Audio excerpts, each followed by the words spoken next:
right, today we're going to be talking about thunderstorms, tornadoes, and other severe weather. And we're going to start with a thunderstorm. Thunderstorms form as warm, humid air rises rapidly into colder air.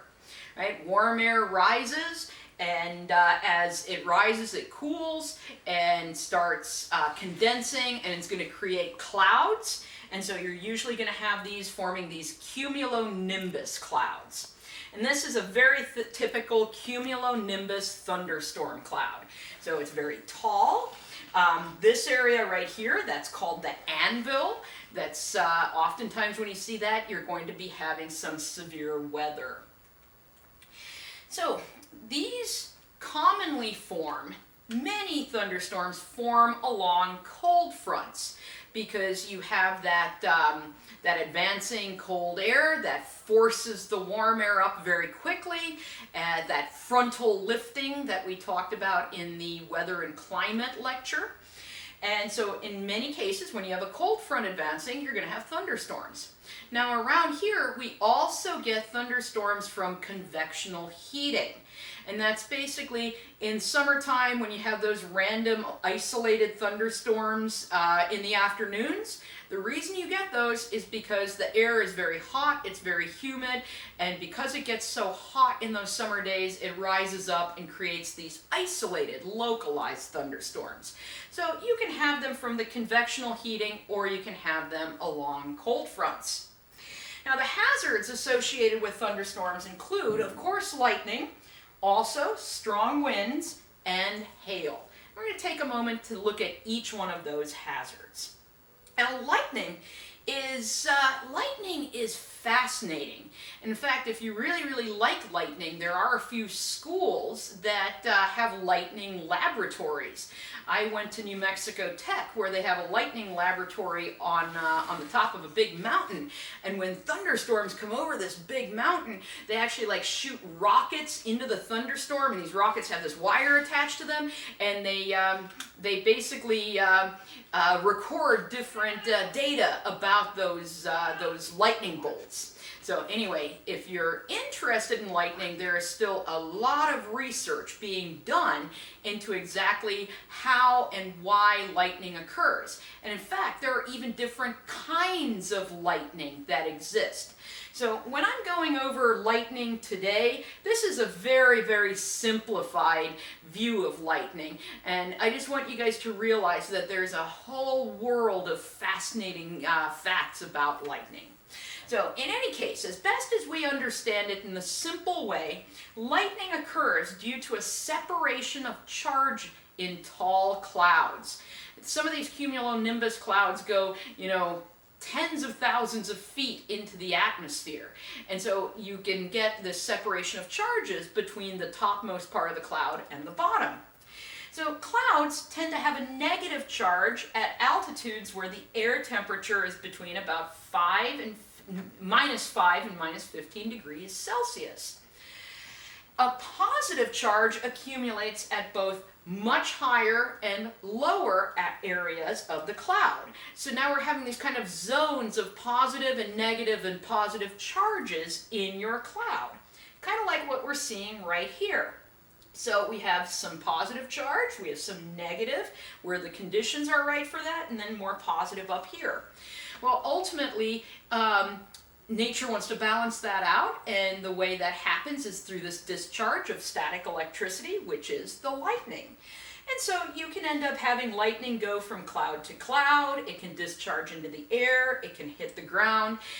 That's what I meant, there's all sorts of different ways the lightning can behave. Now, larger and heavier cloud particles are negative, and smaller particles in the cloud, so little precipitation droplets, are positive. And the separation of charges occurs because the larger particles fall faster than the lighter ones. So we have this whole interesting dynamic going on inside the cloud of rising particles and falling ones because of wind patterns within the cloud that creates the separation of charges. And like I said, whole lot more complex than that, but what I need you guys to remember is Lightning occurs due to a separation of charges in tall clouds. That's the really important take-home message. Now, again, eventually lightning will be discharged, and this is a strike that's a cloud-to-ground strike, hitting that tree right there. Different parts of the United States have different hazards as far as it comes to lightning strikes. This map here is showing the average number of days with thunderstorms per year. And what this is showing us is that Florida gets a whole lot of thunderstorms. So you're going to have a lot more hazard of being hit by lightning there, simply because there's a lot more days where there are thunderstorms than, say, if you live off in Washington, where there's not so many thunderstorms. The Front Range of the Rockies right here also gets numerous thunderstorms because of the weather patterns at where the mountains meet the Great Plains. When lightning hits sandy ground, it can create something called a fulgurite. A fulgurite is created because the heat of the lightning basically fuses the sand grains together in a sort of glassy way. That's a very big fulgurite there. Now, that's lightning, but thunderstorms have other hazards associated with them. And strong winds were one of them. Now, you can get strong winds that accompany a front called a gust front, but you can also have things that cause quite a bit of damage, which are called downbursts. And downbursts are strong straight line winds. And we call them straight line winds because unlike a tornado that spins, these move straight ahead. And these can be faster than 100 miles per hour.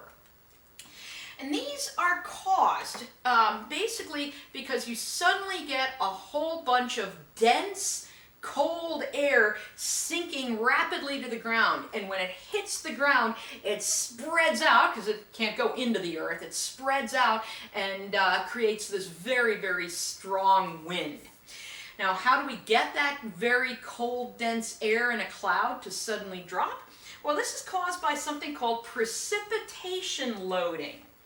So you get, in clouds, you have these updrafts of warm air, and these updrafts carry precipitation particles upwards. But eventually, so much of this precipitation gets carried upwards in the cloud can't hold it anymore, and this precipitation, all this rain and hail and stuff, drops. And as it drops, it basically pulls some of the air with it. And that's what I say, it drags down the air as it descends. But you also get this cold, dense air in these storms from evaporational cooling. And so basically, if you have the storm having some dry air entering it, dry air starts evaporating some of the precipitation in there. This is a cooling process. And when air cools, it becomes denser, and eventually it gets dense enough that it rapidly sinks down to the surface.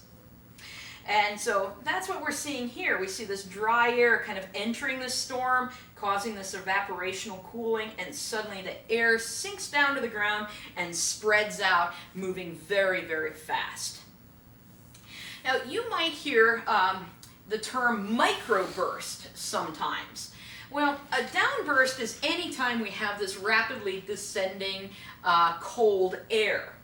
A microburst is where the damage from this air descending is 2.5 miles or less. A macroburst is where a bigger area is affected by this.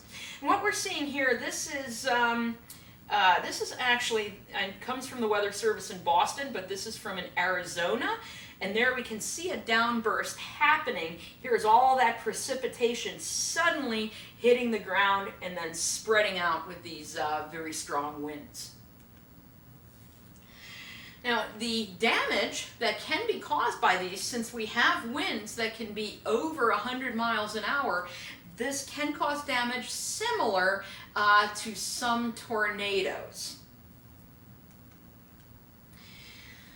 The third of the hazards with thunderstorms is hail. And hail is basically large particles of ice. And hail forms because we have some of those strong updrafts in clouds. So let's take a look at how hail can form. So here's our cloud, and in the uppermost area of the cloud, we have freezing temperatures. Down here, closer to the surface, right, this is the surface where we live, it's above freezing. Within this cloud, there are these updrafts, these strong areas of rising air. So these updrafts take little water particles into the top of the cloud where those little water particles freeze.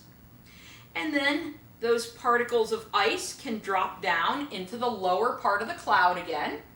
And that little ice particle is going to get coated with more water, and then it can get caught by another updraft and carried up into the cloud. And that water that coated that particle is going to freeze, making the hail grow bigger. And this cycle can repeat itself over and over again, making that hail grow bigger and bigger and bigger. And so that's what I wrote here. Ice particle falls, gets coated with more water, updraft lifts it high into the cloud again, freezes it, and so this cycle repeats to create some very large hailstones. And that's what we're seeing right here. That is a golf ball, and that is a hailstone that fell. These hailstones can damage many things. They can damage crops. You can see what happened to this tree as those hailstones fell through it. All of this was branches in the tree that were knocked out of the tree. Like I said, it can damage different crops that farmers might be growing. It can damage the roof of your house. Or again, this is the same hailstorm of the stones that were bigger than the golf ball. You can see what happened to this car when it was hit by all of those hailstones. And this is again that same storm. Notice this roadway covered with white. That is not snow. That's all of the hail that dropped out of that storm. But I know what everyone really wants to hear about is not thunderstorms and hail. You guys want to hear about the tornadoes. Well, a tornado, like the one we're seeing right there, that is a narrow, violently rotating column of air that extends from the base of the thunderstorm to the ground. And kind of like lightning, where, we know a lot about it, but we still need to know a lot more, tornadoes are the same thing. The formation is not completely understood yet. There's a lot that we still have to learn about their formation and behavior. So let's do the simple explanation. If you take a meteorology class, you'll be going into a lot more detail on this, but let's keep it simple for this particular class. Basically, the United States has more tornadoes than any other country in the world. So I'm going to focus on why we get tornadoes here.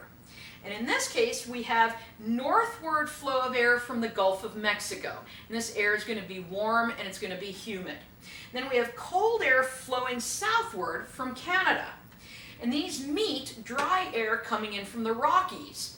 So basically what's happening, you have all these air masses moving in different directions. When air masses meet moving in different directions, this creates something we call wind shear. Wind shear causes winds to spin. And that's that important part of that tornado, is we need that spin.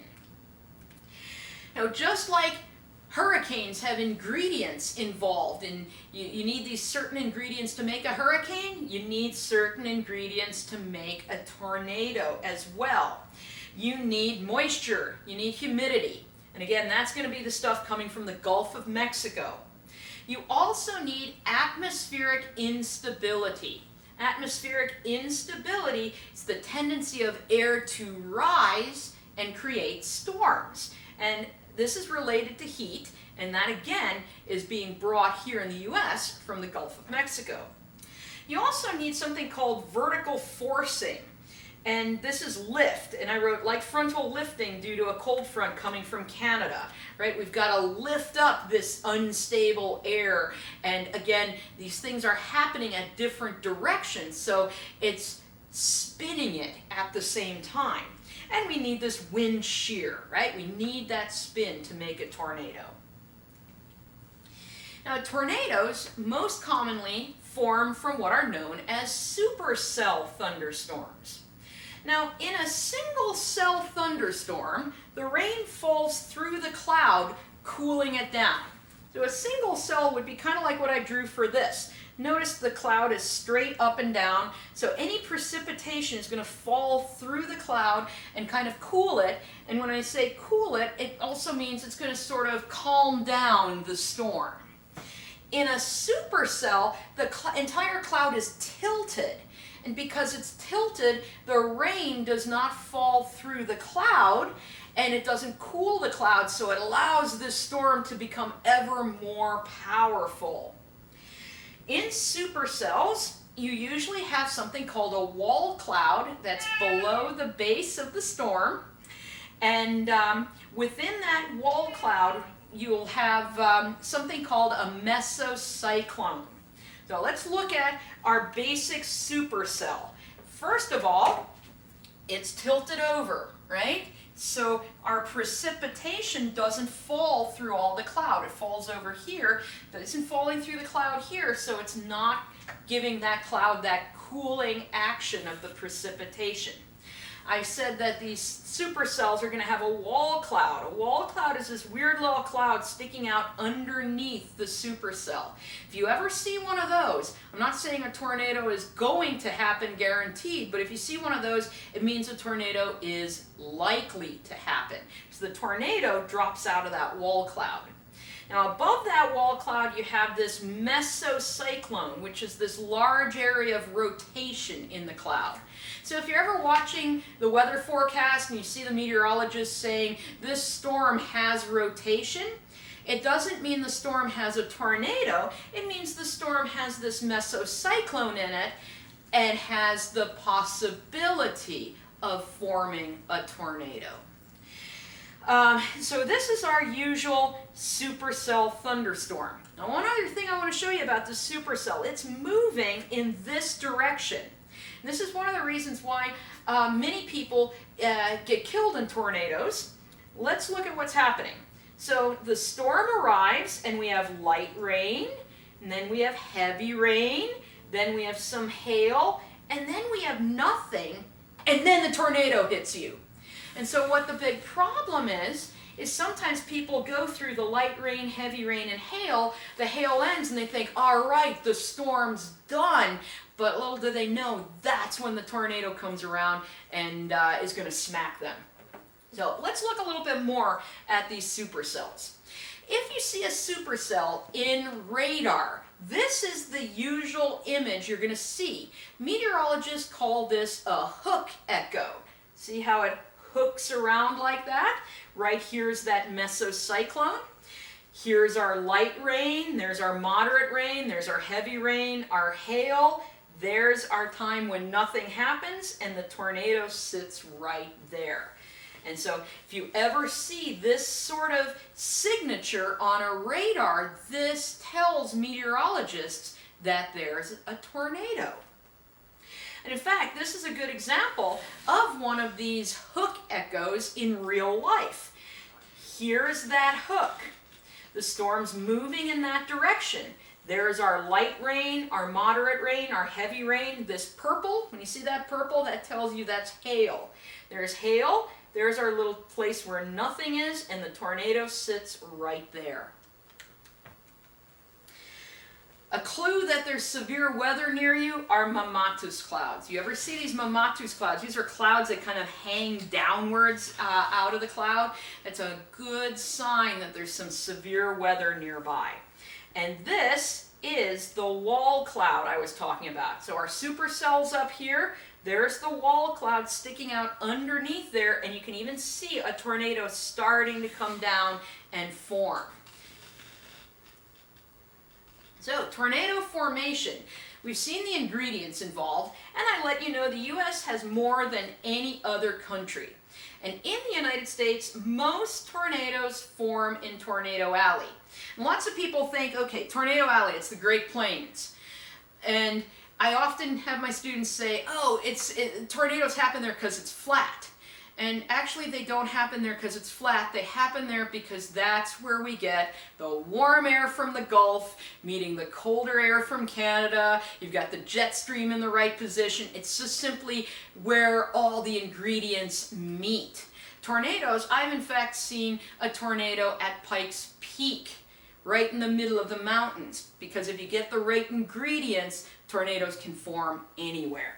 So in any case though, most tornadoes are going to form in Tornado Alley in the United States. Most occur between 4 and 9 p.m. This is because that's when you tend to have that atmospheric heating, so you get more of those storms. And this is the average number of tornadoes per year. And you can see in the key, it's the tornadoes per year per 10,000 square miles, and the darker the red, the more tornadoes. So this is our Tornado Alley, but as you can see, there are other places that do have frequent tornadoes. Now, tornado season, the majority of tornadoes are going to happen when you have the battle of winter and summer and things, where like summer wants to come, and so you have warm and cold air colliding, or winter wants to come, you have warm and cold air colliding. So tornado season for the Gulf Coast is usually early spring as things start warming up. For the southern plains, it's going to be May to early June, right? That warmth is making its way northward. For the northern plains and upper Midwest, it's usually June and July. But after saying all of that, I want to make sure you guys know that tornadoes can occur any time of year at any time of day. So let's see about forecasting in the next video.